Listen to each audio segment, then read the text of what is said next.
Ohio State at Washington. In a week where there's some blockbuster games, we get Alabama, Georgia, we get Penn State, Oregon with a whiteout.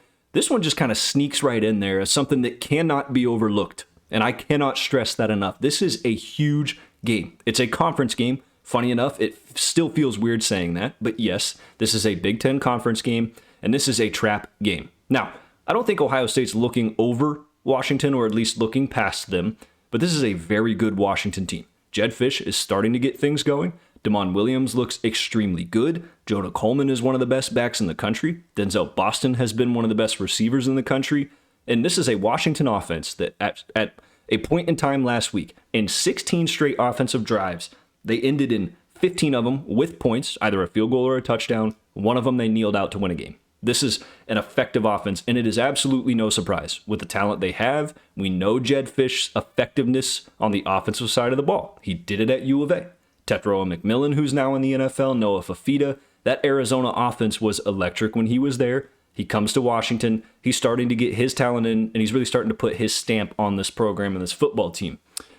Listen, what better environment than Husky Stadium to welcome in the Ohio State Buckeyes, one of the best teams in the country, one of the best defenses. I am so stoked to watch this football game. The line sits at 8.5, but I think there's a lot more in between the lines, right? In between the lines, get it, on the football field, that really just jumps out at me. So let's start with Washington while we're on that topic. This is an offense that has been very efficient. Damon Williams, and I spoke highly of Washington and very highly of Damon Williams in the preseason. I had him in my top 5. I had Washington as a sleeper team this year to watch out for, not only in the Big Ten, but really just in the country. I thought they were going to be much improved from last year and that they were going to be scary. We saw the way Damon Williams finished last season. The biggest liability and question mark was that defense. That continues to be the case, especially in a game like this. We're going to see how they match up against Carnell Tate, Jeremiah Smith. We'll see how Julian Sayin looks on the road, but that home environment, that home momentum, an opportunity like this, that underdog mentality is going to be big. This stadium will be rocking, and guys, I think this is going to be a close football game all the way through and through.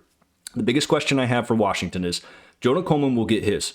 Don't forget this, okay? He has 8 catches this year as well. So not only is he effective in the run game, but he's also their second leading receiver right behind Denzel Boston. So that brings me to the question of, can Washington find really some help and some depth, some guys to step up in that receiving core outside of those two, outside of them in the run game? Secondly, is Damon Williams' legs will have to be a factor. Not only is he going to have to throw the ball well, which he's a very efficient passer. It's an offense that's very catered towards that. Very similar in a veer and shoot kind of style spread offense where he's going to have those easy completions, a lot of short passes, a lot of screens. But how well are his legs? Can they utilize that option with him? There's plenty of film on Ohio State up to this point now, and especially that Texas film where you can see what Matt Patricia wants to do. They're going to be very stuck to integrity. They're going to trust their rush lanes. They do not want to let him outside the pocket. So how well can he improvise and create? That's the biggest question. Defensively for Washington, it's just you got to step up. You got to figure out how to slow down Jeremiah Smith. You have to be careful of Carnell Tate.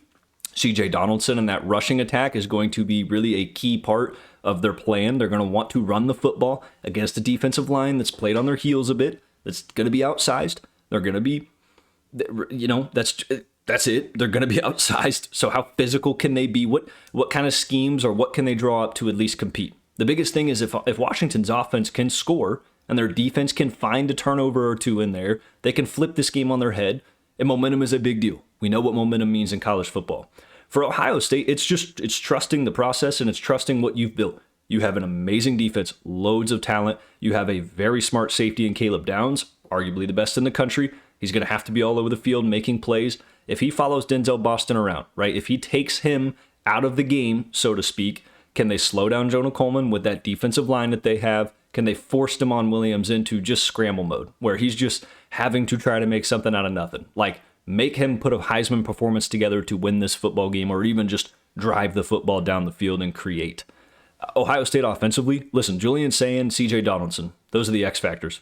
Like if they can find the run game and they can establish it, and I'm talking 4, 5, 6 yards a pop, it's going to create a lot of breathing room in that pass game. It's going to make life easy for Julian Sayin, and that's where they can win this thing by more than 8.5 and cover that line. So that's it for the preview. Now let's get to the prediction. I'm just going to tell you straight out, I do think Ohio State wins this football game. I think they're ready. They know what they're walking into. Husky Stadium's no easy place to play. Washington is a very close to great team. They're a good football team. I just think defensively is going to be their kryptonite.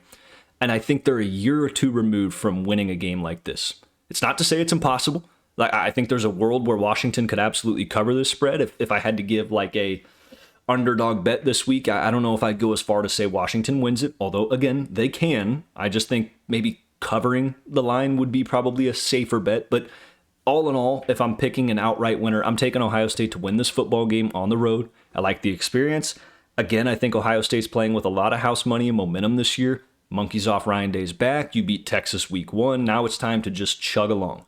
It's time to roll and just really roll through the Big Ten. This is a type of game where you have to go in, establish you're the better team, play like it, and get the job done. So that's all I got for you guys. Let me know what you think about this game. Again, one of those sneaky good games this week that might get overlooked. Don't overlook it. Going to be a fun football game to watch.